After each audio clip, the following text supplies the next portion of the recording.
Yes. Esther 9. I read from the Institute for Scripture Research, the ISR, because it takes a direct translation from Hebrew to English, Greek to English, and Aramaic to English. Yah is the Elohim of the heavens and the earth, the first and the last and the only, and he's an extremely jealous El. He's so jealous that he doesn't even want the names of idols or mighty ones to come to our lips, and the letter J is about 600 years old, while the son of Elohim, Yehoshua, died on a stake for the sins of all of humanity over 2,000 years ago. In a direct translation from Hebrew to English, Yehoshua is Joshua, and I strongly believe that the son of Elohim's name, Yehoshua, means YahWeh is salvation. And there was no letter J in the Hebrew, Greek, or Aramaic texts, because again, the letter J is about 600 years old, and Yah is short for Yahweh, Yahweh, Yod-He, Vav-He. There's no difference. It's like saying Dan, Daniel, Daniel with an E. What is a difference and does matter is when people say that Bob, Sam, Phil, and Adam are the same name, because they're not, and no one in their right mind would ever believe that, and only a fool would believe that a hammer can force its creator to do something or to believe something, and we are the hammer. Esther 9. And in the 12th new moon, that is the new moon of Adar, AD with a line underneath of it, AR, on the 13th day, when the sovereign's command and his decree came to be, on the day that the enemies of the Yehudim had waited to overpower them, it turned around so that the Yehudim overpowered those who hated them. The Yehudim assembled in their cities throughout all the provinces of sovereign Ahasuerus to lay hands on those who sought their evil, and no one stood against them because fear of them fell upon all people, and all the officials of the provinces, and the viceroys, and the governors, and all those doing the sovereign's work helped the Yehudim, because of the fear of Malachi fell upon them. For Mordecai. Because the fear of Mordecai fell upon them, for Mordecai was great in the palace of the sovereign, and his report spread into all the provinces of this man Mordecai. For this man Mordecai became greater and greater, and the Yehudim struck all their enemies with the stroke of the sword, with killing and destruction, and did what they pleased to those who hated them. And in the citadel of Shushan, the Yehudim killed and destroyed 500 men. And Parshandatha, Parshandatha,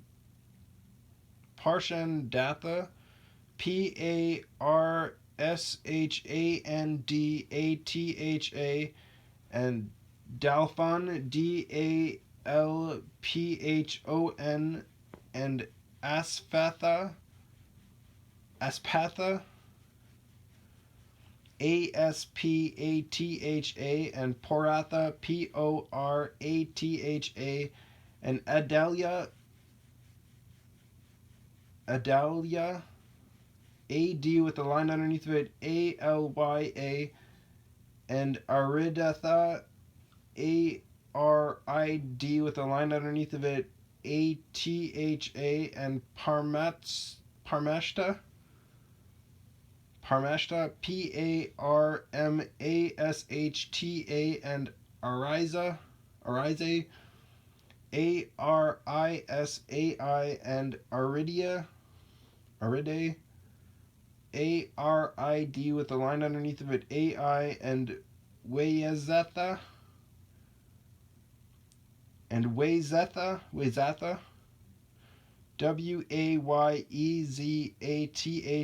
the 10 sons of Haman, son of Hamadatha, the enemy of the Yehudim, they killed, but they did not lay a hand on the plunder.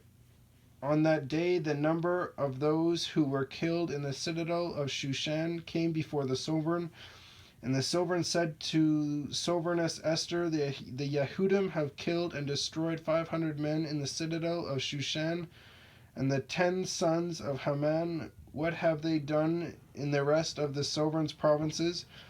And what is your prediction and what is your petition? And it is given to you. And what is your further request? And it is done. And Esther said, if it pleases the sovereign, let it be given to the Yehudim who are in Shushan to do again tomorrow according to today's decree, and let Haman's 10 sons be hanged on the wooden structure.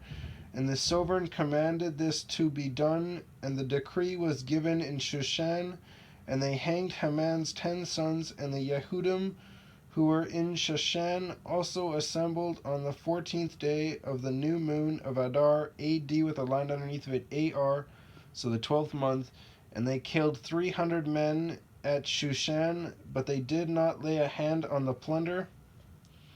And the rest of the Yehudim in the sovereign's provinces assembled and stood for their lives and to get rest from their enemies and to kill 75,000 of their enemies, but they did not lay a hand on the plunder. That was on the 13th day of the new moon of Adar. Adar is AD with a line underneath of it, AR. There's no E whatsoever, Cody. And on the 14th day rested in it and made it a day of feasting and gladness. But the Yehudim who were at Shushan assembled on the 13th day as well as on the 14th day, and on the 15th they rested in it and made it a day of feasting and gladness. Therefore the Yehudim of the villages who dwelt in the unwalled towns were making the 14th day of the new moon of Adar, AD, with a line underneath of it, AR, a good day of gladness and feasting, and for sending portions to one another. And Mordecai wrote these matters and sent letters to all the Yehudim who were in all the provinces of sovereign Ahasuerus, both near and far, to establish among them to perform I was just looking down at the bottom, the A under perform, memorialize, or to observe, lit, perform. Anyways, I don't know why. It's like the dictionaries. I'm like, what's the definition of perform? To perform something. Oh, thanks, stupid. I didn't know that. Can you tell me what the word actually means?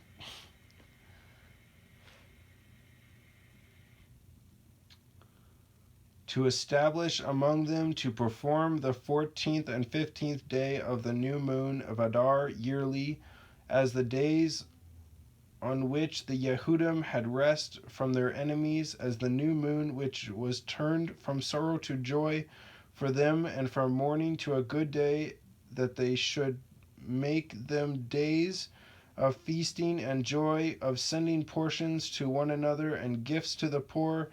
And the Yehudim undertook to do as they had begun, and as Mordecai had written to them, because Haman, son of Hammedatha the Agagite, the adversary of all the Yehudim, had plotted against the Yehudim to destroy them, and had cast Pur, that is, the lot, to crush them and to destroy them. But when she came before the sovereign, he commanded by letter that his evil plot which Haman had plotted against the Yehudim should return on his own head, and that he and his sons should be hanged on the wooden structure.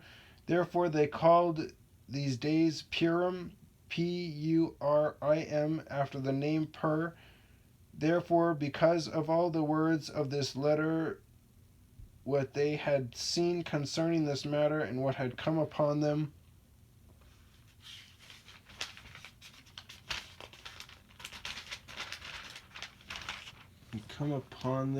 the Yehudim established and imposed it upon themselves, and put their seed and all who should join them, that without fail they should perform these 2 days every year according to their writing and to their appointed time, and that these days should be remembered and performed throughout every generation, every clan, every province, and every city, and that these days of Purim should not fail from among the Yehudim, and that the remembrance of them should not cease from their seed.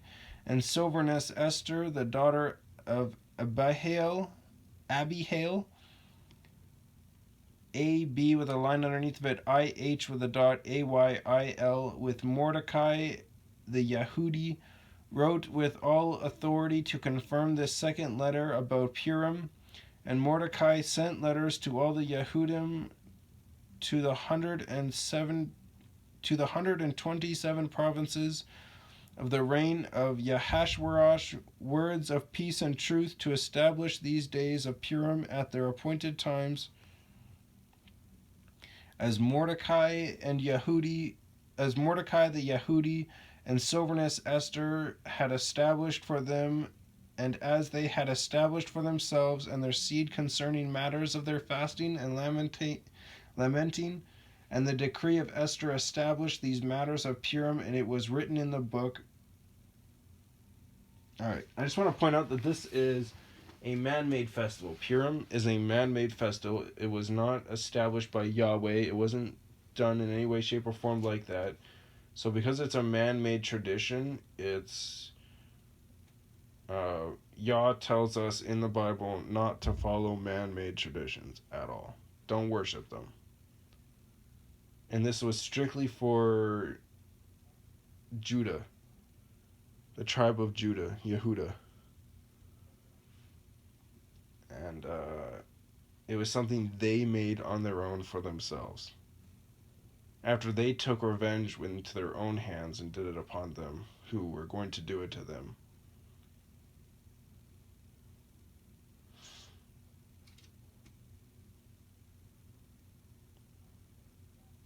Revenge is mine, saith YahWeh.